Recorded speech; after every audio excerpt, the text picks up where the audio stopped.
Bonjour à tous, je vous retrouve aujourd'hui pour un nouveau tutoriel. Donc comme c'est marqué dans le titre, je vais vous apprendre à faire ce que vous voyez défiler juste à côté de moi. C'est-à-dire on va commencer à aborder le motion design grâce à Adobe After Effects. Vous allez voir, je pense que c'est la meilleure façon d'aborder un petit peu le logiciel de manière simple. Et on va utiliser les masques, les filtres, les calques. Vous allez voir, on commence petit à petit à aborder des notions assez simples dans After Effects. Et grâce au motion design, vous voyez que le résultat est somme toute assez sympathique. Et donc je vous retrouve tout de suite après ça.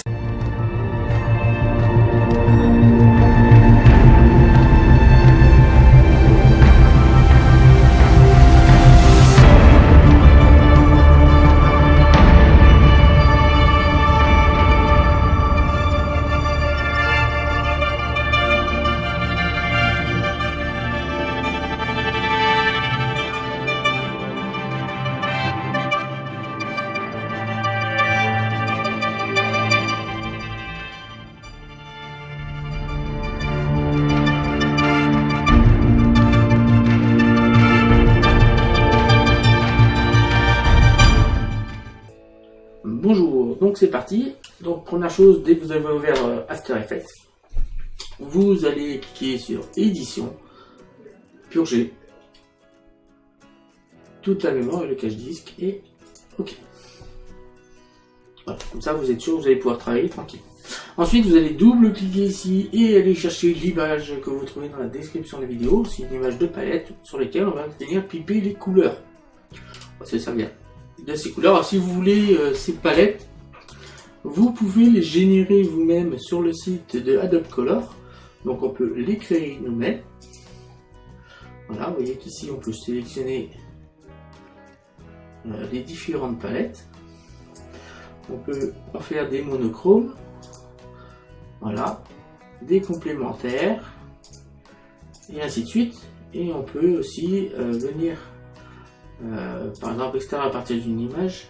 Alors il suffit de déposer une image et le logiciel va vous sortir 5 couleurs comme ça pour pouvoir avoir des couleurs qui vont être uniformisées. Vous voyez qu'ici on a voilà les couleurs qui sont utilisées ici, 5 couleurs.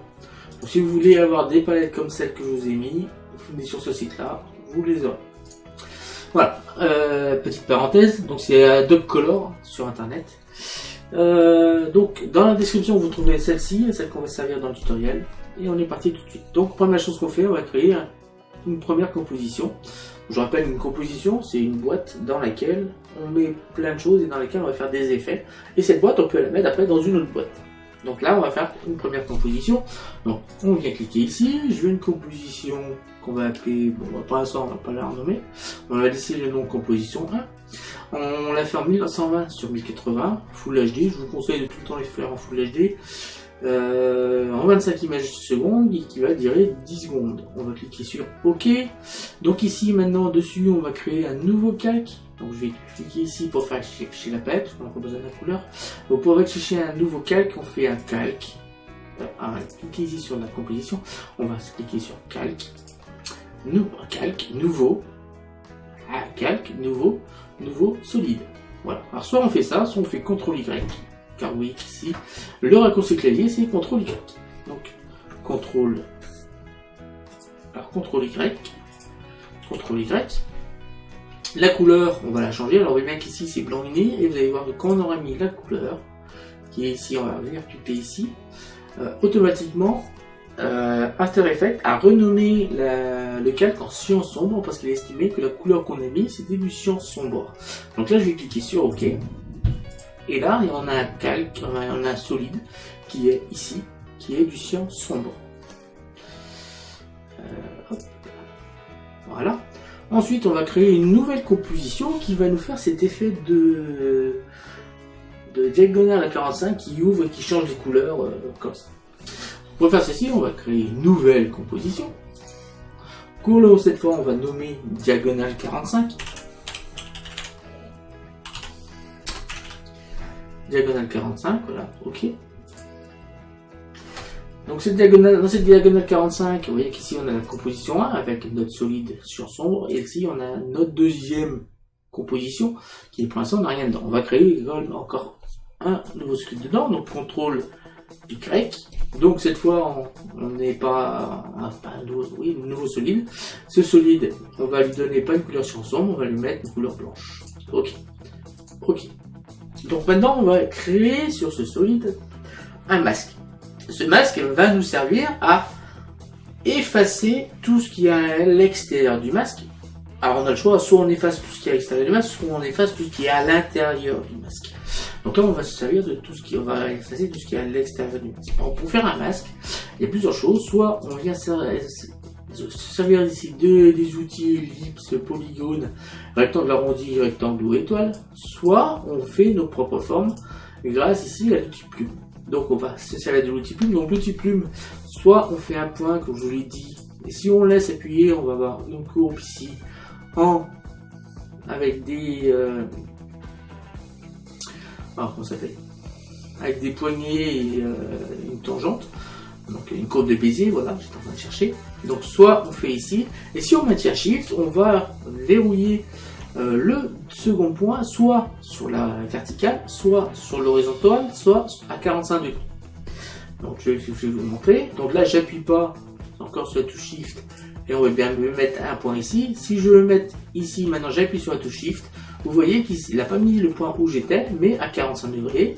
Là, 45 degrés aussi, verticalement, horizontalement. Voilà. Alors, je reviens en arrière, CTRL Z. Une fois qu'on a compris ça, on va faire la même chose ici, sur notre solide pour en faire un masque. Donc on va créer un premier point ici. Je maintiens la touche Shift pour faire horizontalement. Je vais en créer un deuxième ici. Hop, je me mets complètement ici de l'autre côté, j'appuie sur la touche Shift, comme ça va faire une diagonale à 45 degrés. Voilà, mon trait il est bien à 45 degrés. Alors je ne l'ai pas mis assez loin, CTRL Z. Voilà, on va se mettre plutôt ici, 45 degrés, voilà. Je me mets ici, après Shift, et je vais mettre en dessous là, parce que si je me mets dessus, il va se connecter, mais on n'aura pas forcément 45 degrés. Donc je vais mettre le en dessous pour bien avoir la ligne 45 degrés, et on va venir fermer la zone ici. Et vous voyez, comme je vous l'avais dit, que en fait, ce masque a effacé tout ce qu'il y avait derrière, tout ce qui était en dehors du masque. Tout simplement parce que ici, si on déploie ceci, le masque qu'on vient de créer, qui vient d'être affiché ici, il est en addition. Si on le met en soustraction, on va bien sûr effacer cette partie-là. Et là, si j'appuie sur la lettre V pour pouvoir déplacer le masque, si j'appuie sur la lettre V, je vais cliquer ici, là, voilà. On va pouvoir, vous voyez, on arrive à déplacer tout notre... Voilà, CTRL Z, on va faire autrement. Là, je vais sélectionner ça, et là, là, on va peut-être sélectionner toi. On va y arriver. Et on arrive ici à déplacer le masque dans notre solide. Voilà. Donc pareil, hein, quand on déplace, si on maintient la touche Shift,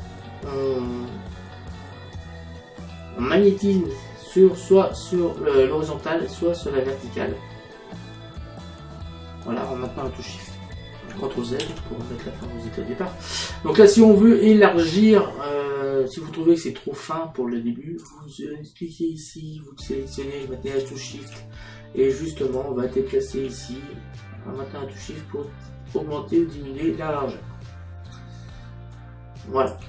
Alors, ce qu'on va faire maintenant, on va animer la fermeture, on va fermer cette forme et on va l'animer. Donc pour ça, il faut déjà créer une première image clé.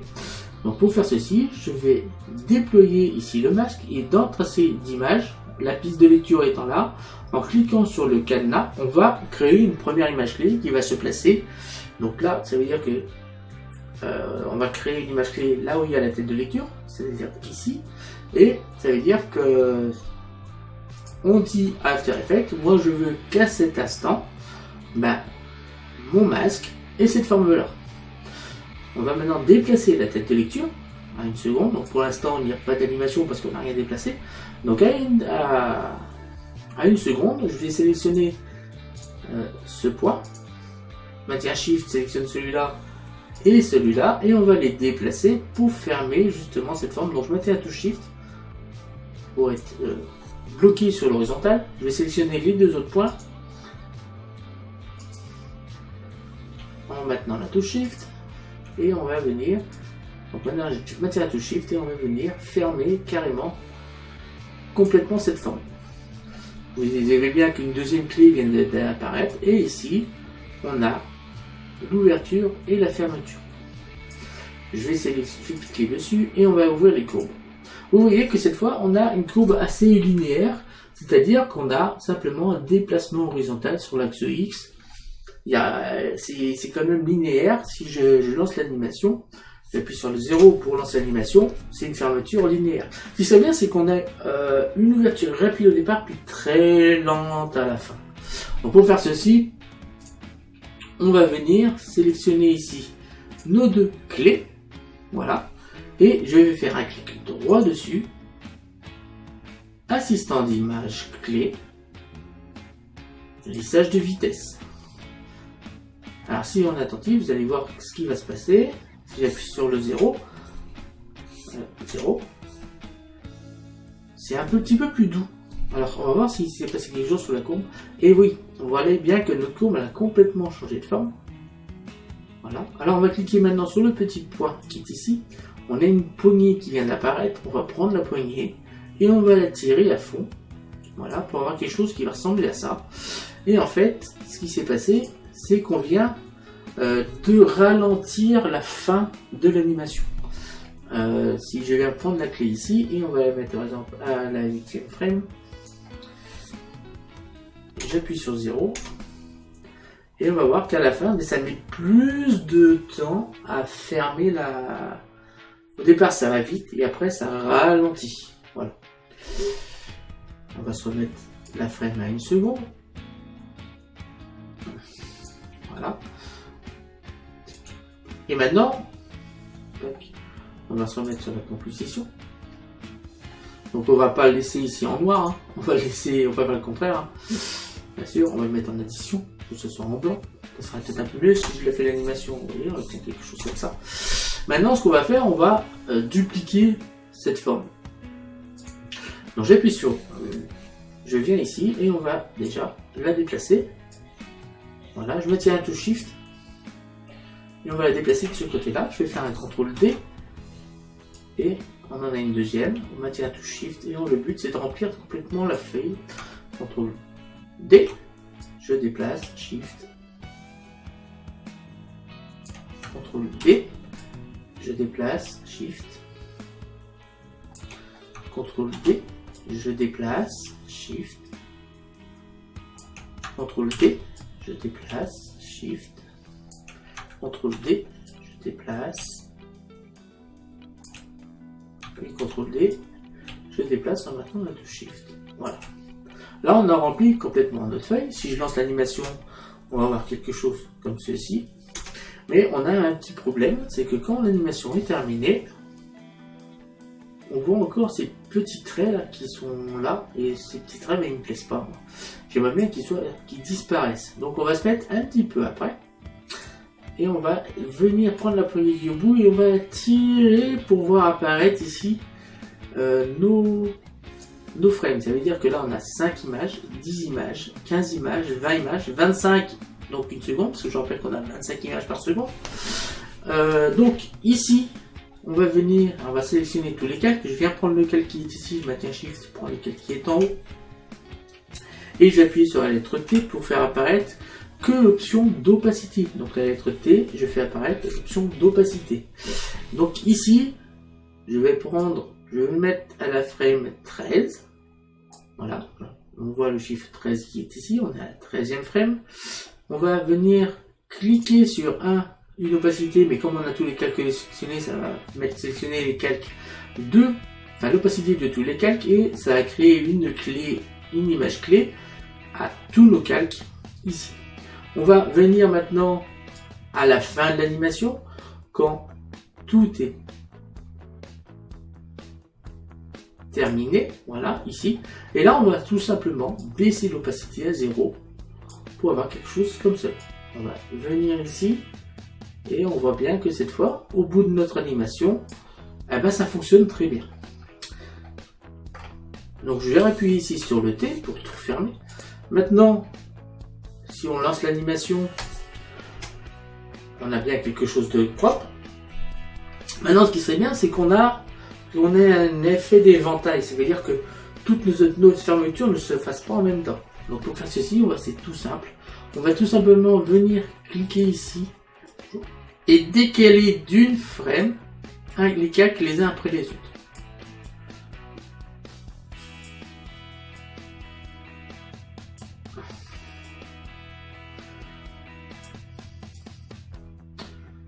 Voilà. Je vais lancer l'animation. 0 et vous voyez qu'on a cet effet d'éventail. Par contre, il est un peu rapide. Donc pour le ralentir, on va, au lieu de mettre une frame d'écart, on va en mettre 3. Donc pour mieux que vous vous rendiez compte, on va dézoomer encore pour faire apparaître frame par frame. Vous voyez que là, on n'a qu'une image. Donc là, je vais aller jusqu'à la 3e frame. Ici à la 6e. Ici à la 9e. Ici à la 12e. Et ainsi de suite. Donc 15e. 18e et 21e frame. Donc j'appuie sur 0 et vous voyez que c'est plus long. Ça va assez vite, mais c'est quand même beaucoup plus long.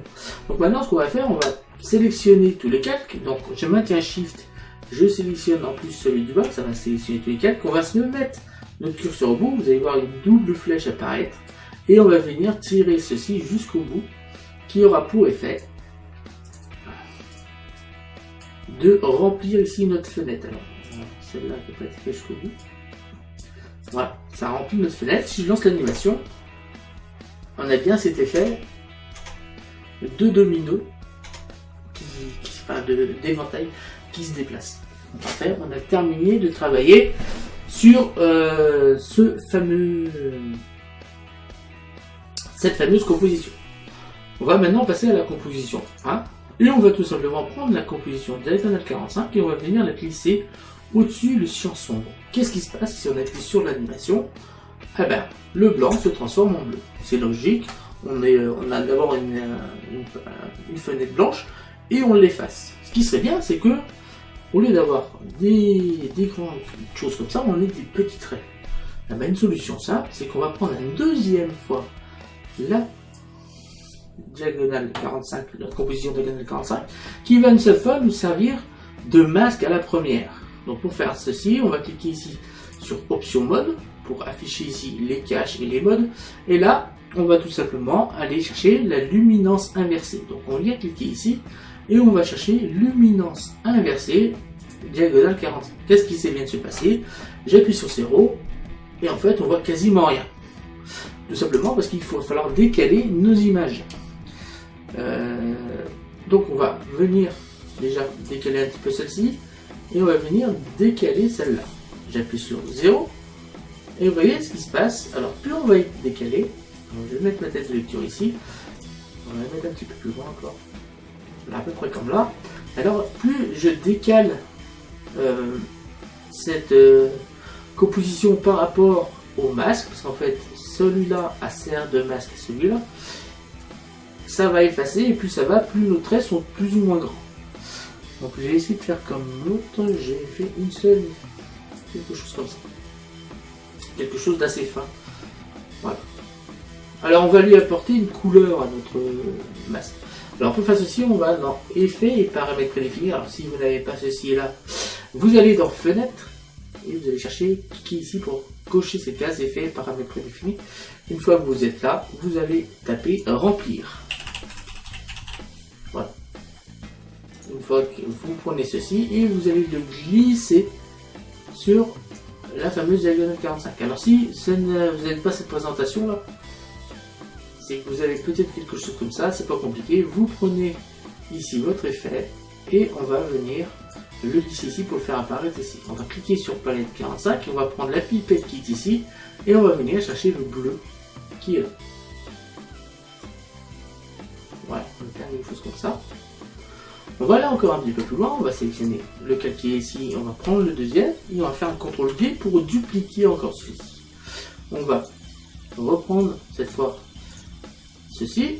Alors on va déjà pouvoir le décaler, parce que si on décale ça encore par rapport au premier, ça va nous rajouter encore des lignes. Vous allez voir qu'on a beaucoup plus de lignes. On va lui apporter une autre couleur. On va lui apporter par exemple la couleur blanche. Donc on vient ici, je viens cliquer ici et je vais prendre ici la couleur blanche. Ce qui fait qu'on a ceci. Mais vous voyez qu'on a un souci, c'est qu'on part d'un cyan sombre et à la fin de l'animation, bon, on arrive sur un cyan sombre. Alors que moi dans l'animation, on arrive sur sur une autre couleur. Alors on va essayer d'arriver sur le rose, qui est ici. Voilà. Alors ce qu'on va faire, on va encore dupliquer ça. Alors je vais mettre, je vais décaler ça un petit peu plus comme ça. Voilà. Pour que mes lignes n'aient pas toutes la même forme. Je vais reprendre ça. Je vais faire un CTRL D pour encore dupliquer. On va mettre ces deux calques au-dessus de tous les autres. On va encore les décaler. On va venir reprendre celui qui n'est pas le masque, où on a le remplir, et on va lui apporter, chez la palette, on va lui apporter cette fois le rose pâle, pour qu'on ait quelque chose comme cela. Maintenant pour afficher au lieu d'effacer, parce qu'en fait notre animation permet d'un déplacement de ligne, on part de 0 pour arriver à 0. Donc ce que ça veut dire, c'est qu'on part de 0 pour arriver à 1. C'est-à-dire qu'on affiche la ligne. Parce qu'en fait, comme on a un masque, sur le même masque, ça finit par s'effacer. Donc en fait, il nous faut une composition entière qui cette fois n'aura pas de masque. Voilà. Alors, si on regarde bien, ici, eh ben, ça s'efface quand même. Tout simplement parce qu'il faut, en fait, inverser l'animation. Donc, cliquez sur le point ici pour afficher seulement ce masque-là. Alors, pour effacer complètement cette animation, on va se servir du remapping temporel. Ça veut dire qu'on va inverser l'animation. Ça veut dire qu'au lieu qu'elle aille du blanc vers le noir, elle va aller du noir vers le blanc. Donc, il suffit de faire cliquer sur calque, temps, activer le remappage temporel. Voilà. Alors en faisant ça, on a créé ici deux images clés, une ici et une ici. Alors on va venir prendre le trait de lecture et avancer dans l'animation pour aller jusqu'à la fin de l'animation qui à peu près se trouve ici. On va cliquer ici sur le petit losange pour créer une nouvelle image clé. Je vais sélectionner celle qui est tout au bout et on va la supprimer. Je vais sélectionner les deux images qui sont là. Je vais faire un clic droit, assistant d'image clé, inverser les images clés. Et cette fois, au lieu d'effacer le noir vers le blanc, on va afficher le blanc. Si je lance la lecture, donc l'objectif c'est bien, on affiche le blanc. Donc on va voir, maintenant on va lui donner également une couleur. Donc on reprend notre petit remplir qu'on va venir coller ici. On va lui donner la couleur. Là, tac. Le rouge, le rose un peu plus foncé. Pour que toutes nos couleurs correspondent. Voilà, on va décocher cette case. Et maintenant on va lancer l'animation. J'appuie sur 0 et on va. Vous voyez que c'est pas mal, sauf qu'on a un petit souci, c'est que toutes nos diagonales vont dans un sens, mais le remplissage il va dans l'autre.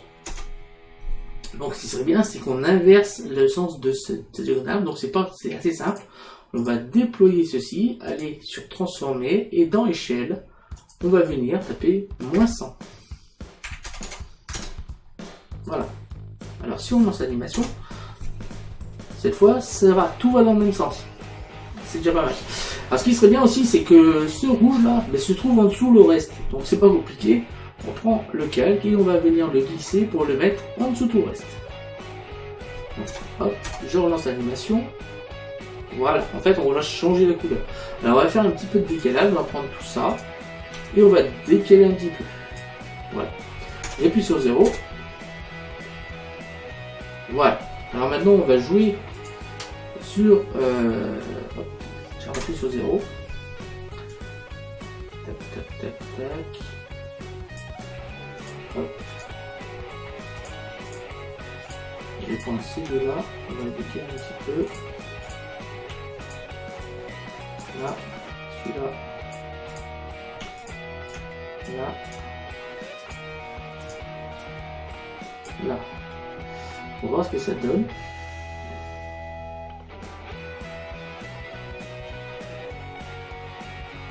Ça me paraît pas mal.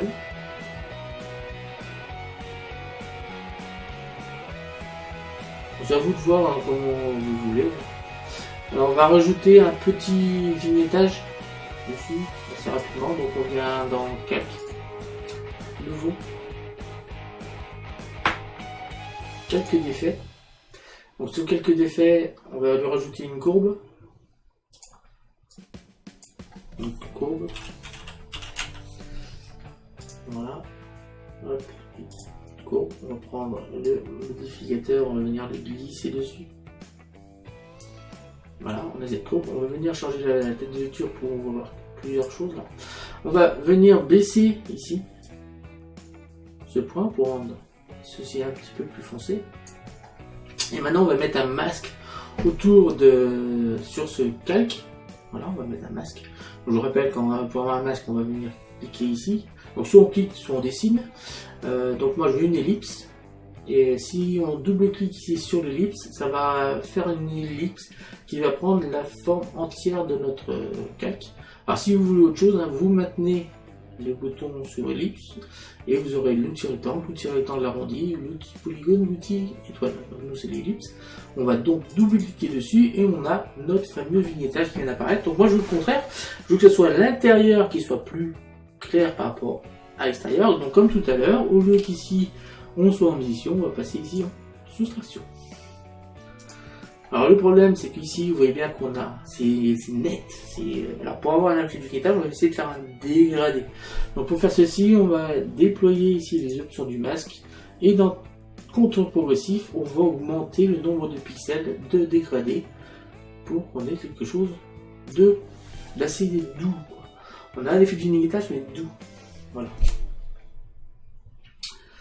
Voilà, notre vignettage est terminé. Maintenant, on va pouvoir rajouter à notre animation un texte qui va venir s'afficher à la fin de notre animation. On passe de bleu avec beaucoup de couleurs en diagonale.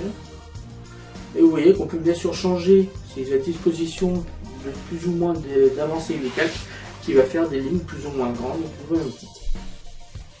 Donc maintenant, on va rajouter du texte. Hop. Donc on va cliquer ici sur le petit texte et on va venir créer un texte. Voilà, alors la police est ici. Donc moi j'ai tapé, pourquoi pas Hydra Media Workshop. Voilà, alors on va le mettre en blanc.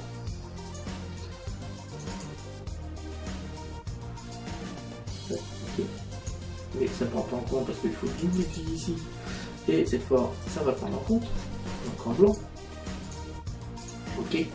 Donc là, ce qui est bien, c'est que... Ben non, c'est pas bien, parce qu'en fait, ce qui serait bien, c'est qu'au départ, on ne le voit pas, mais qu'à l'arrivée, il apparaisse après ça. Donc déjà, on va le centrer. Donc on va aller sur Aligner. Donc pareil, si vous n'avez pas la fenêtre, vous allez ici, dans Fenêtre, et vous allez sélectionner la case Aligner. Donc là, on va lier horizontalement et verticalement, pour le mettre au centre de notre composition. On va déjà venir également le décaler, parce que moi je veux pas qu'il apparaisse dès le début.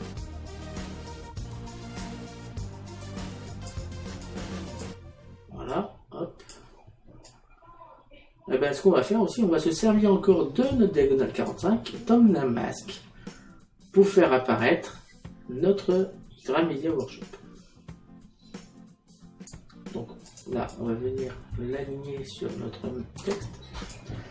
On va venir sur Hydra Media Workshop et là, on va aller chercher un alpha inversé.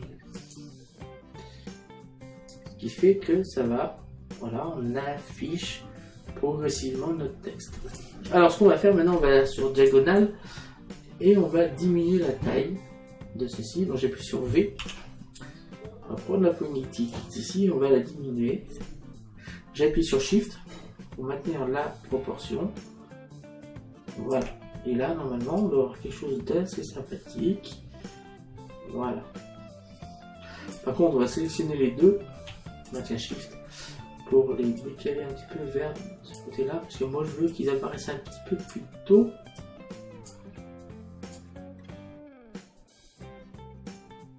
Voilà, là, ça me paraît pas mal du tout. Alors, ce qu'on peut faire maintenant, on va encore dupliquer ça. CTRL D. Voilà, on va le décaler un petit peu. Et sur celui-là, ce qu'on va faire, on va venir changer la couleur. Donc, on double-clique ici. Voilà. Et on va venir cliquer ici sur palette. Aller ici. Prendre la pipette et on va chercher par exemple le bleu qui est ici. On peut même aller chercher le bleu plus foncé, le cyan plus foncé. Tac. Ok. Alors, qu'est-ce qui vient de se passer? C'est que vous voyez qu'on a fait... En fait, on donne une certaine épaisseur à notre texte. On peut bien sûr en rajouter d'autres. Hein. Alors, je vais sélectionner ces deux-là. On va les avancer un petit peu. Voilà. Donc, c'est la fin de ce petit tutoriel. J'espère que ça va pas été trop compliqué pour vous. On a réussi à faire un petit peu de motion design en une demi-heure. Donc j'appuie sur 0 pour faire l'animation en entier. Donc mes textes sont peut-être encore un peu longs à apparaître. Donc je sélectionne un, je tiens Shift, je sélectionne l'autre. Et on va les faire avancer un peu tôt. Encore un peu tard. On va les avancer encore un peu avant.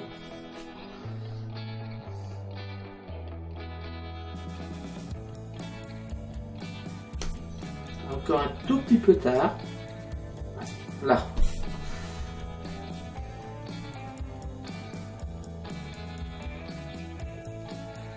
Beaucoup mieux. Voilà. Alors une fois que vous êtes content de votre animation, alors si vous voulez ne pas être obligé de faire la totalité de l'animation, vous pouvez diminuer, sachant que le rendu se fera sur ce que vous aurez sélectionné en haut ici. Pas vraiment ça, ça sera sur ce que vous aurez sélectionné là. Tac. Voilà, par exemple, si vous voulez seulement 3 secondes, j'appuie sur 0. On va voir si le texte est affiché. Voilà, c'est pas, c'est que ça s'arrête aussitôt là. Hop, je vais aller un petit peu plus loin. Voilà, un petit peu plus encore. On va faire une animation de 4 secondes. Voilà, une fois que vous êtes content, je vais dans composition. Moi je me sers toujours d'Adobe Media Encoder. Je vais donc me servir. Il y a Adobe Media Encoder.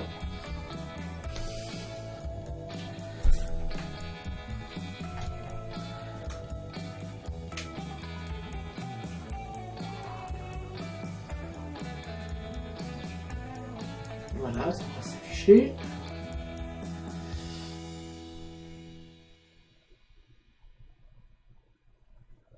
Vous allez voir, ça va, le rendu est très rapide. J'ai mis plus de temps à afficher le fichier dans le Media Encoder qu'à faire le rendu proprement dit.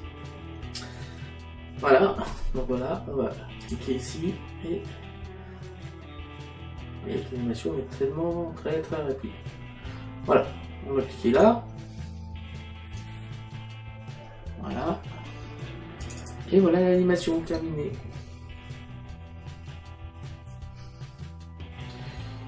Voilà. Alors je vous remercie de m'avoir suivi, je vous donne rendez-vous très bientôt. N'hésitez pas à vous abonner, à liker, à partager, à commenter. Si vous voulez d'autres tutos sur le motion design un petit peu plus poussé, parce que je peux vous faire quelque chose de beaucoup plus poussé que ça, mais là c'était vraiment le début de l'animation, d'utilisation de Adobe After Effects. Donc je vous donne rendez-vous très bientôt, n'hésitez pas à vous abonner, à liker, à partager et à me laisser des commentaires. Salut à tous et à bientôt. Ciao.